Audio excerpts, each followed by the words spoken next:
یو ډله شته دی د منکرین حدیث چې هغوی د دې د مشروعیت نه انکار اوس هم سهار ما د فیسبوک کلاو زموږ ستاسو دې په مخوا دا د منیر شاکر منکر حدیث کومه ډله یو بل په کول والی دغه په ځي باندې کېنولی دی نو د دې خبیثانو ژوند او زندګي همدا ده قرباني په قرآن کې نشته دی او چې کوم استهزایي انداز هلکه دا خو شاعر الله کې داخل دي او پوره په چیلنج سره وایي د خپل ممبر نه په میډیا باندې چیلنج ورکوي چې ما ته څوک د قربانۍ ذکر په قرآن مجید کې او بیا هغه بدبخته حدیث خو هغوی مني نه هغوی کوشش کوي چې قرآن مجید کې کوم څیز نشته دی دا د هغوی په نسبت باندې بېدیني ده دا دین نه ګڼي وایي زما چیلنج دی دا قرباني دی ما ته څوک قرآن کې وایي بیا پکې دې قسم جوړه کړې ده چې ابراهیم علیه السلام خوب وکتو دا چلې وکړو هلکه دا خو قرآن مجید کې ذکر دي ته ټوغې کې به دې بسې قرآن خو ووایه که نه دا ستا په کول چې بسر دی دا خو هم په قرآن کې نشته دی دا ته چې په کوم ممبر باندې ناست دی بیان کې دا خو هم په دا قرآن مجید کې نشته دی دا ته چې کوم اختر مناوهي دا خو هم په دا قرآن مجید کې نشته دی دا ته چې کوم بدبخته خبیثه ته چې کوم د جمعې مونځ بړاوهې دا هم په دا قرآن مجید کې نشته دی په دغه انداز سره ته چې دا کوم پنځه ټیمه مونځ کې د خلکو ته دوکه ورکې دا هم په دا قرآن مجید کې نشته دا کوم اذان چې ته به وکې دا هم په دا قرآن مجید کې نشته دا ټول احادیثو کې ذکر دي لیکن اخکته چې ورته ناست دی هغه د هغه نه زیات خري دي یو خر پکې دغسې نشته دی چې بسې ورباسېږي چې د دې قرآن په نوم کمبخته ته مونږ ته دوکه راکړې دی قرآن کې خو دا ټول هر څه شته دی خو ته پې نه پوهېږې د خپل جهالت اظهار کړي په قرآن مجید اتو زګونو کې الله د دې ذکر کوي یو ځای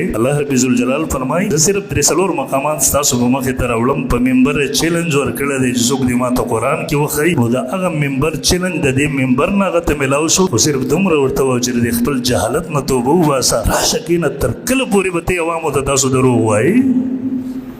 یو بل اعتراض دا خلک وکړي وایي یاره که د دې قربانۍ د څاروي په ځای د پیسې ورکړي ښه نه ده د یو غریب به پیسه کار وشي که دا د منیریان منکرین حدیث د ردي او د سوچ ذهنونو خبرې دي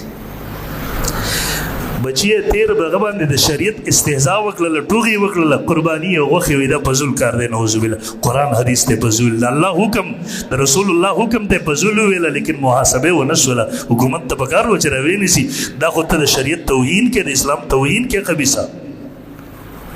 او دا په خپله باندې بیا پوره ګډې په دوو کې سره ایثار کړی چکر ته لاړ شي په سیخانو کې پخې خورې دې ځای کې تا ته غریب نه یې در یاد وروڼو زه تاسو ته وایم دا ورځې را روانې دي که نه اوس به قرباني راځي دي وایي صدقه ورکړه په دې قربانو سره څومره خلک په کار شي منډیانې ولګي په زرګونو نه په لکونو خلک په کار شي د هغوی د کور چولې ولې شي بداباد زمیندار پکې په کار شي غریبان پکې په کار شي او قربانۍ چې بیا وشي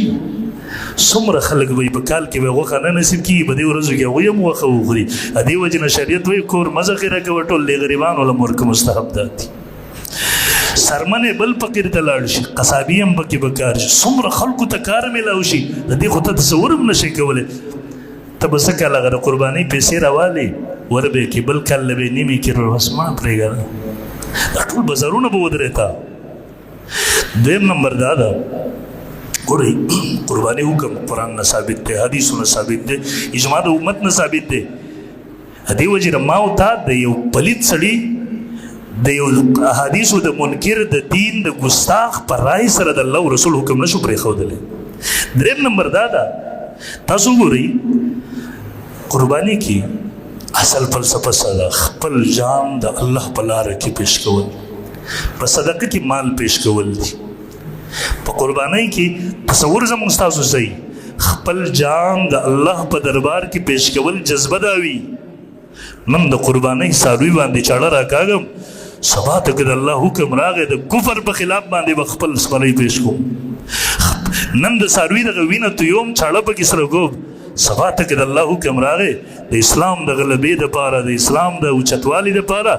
د کافر په وینو کې به دغسې د خپل لاسونه سره کوو په د خپلو وینو کې به دغسې لاسونه سره کوو نن د څاروي قرباني ورکوو دا د څاروي قرباني نه ده دا په اصل کې د بچي قرباني ده د ابراهیم علیه السلام هغه یادګار دی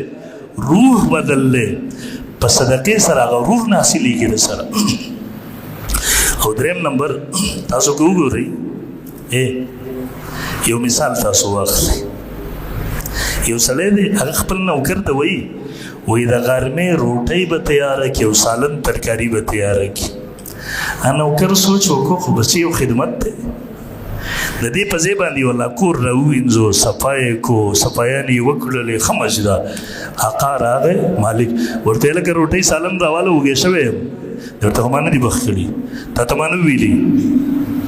یاره آقا ستا حکم و نو د هغې په حکم به ځای مې دا ځای صفا کړی دی دا ورته کمقله خو تا ته ما روټۍ تیاره کړې وه نو څنګه چې یو څیز د بل بدل نه شي کېدی قربانی جدا حکم دی صدقه جدا حکم ده صدقه د قربانی بدل نشي کېدلی هغه جدا حکم لري دا جدا حکم لري څنګه چې مونځ د روژې بدل نشي کېدی روژه د مونځ بدل نشي کېدی پیسې د مونځ بدل نشي کېدی مونځ د پیسو بدل نشي کېدلی دقسې صدقه د قربانی بدل نشي کېدی اسلام تا ته حکم کوي په فقراو باندې ولګوه ضروریات پوره کا زکات هم ورکا نفلي صدقې هم ورکا د هغې دا ټول څیزونه اسلام کې شته دی لیکن په دې وخت کې تا ته د قربانۍ حکم کوي په صدقې سره ستا غاړه نه ازادېږي چې په دې سره به ته آزاد شي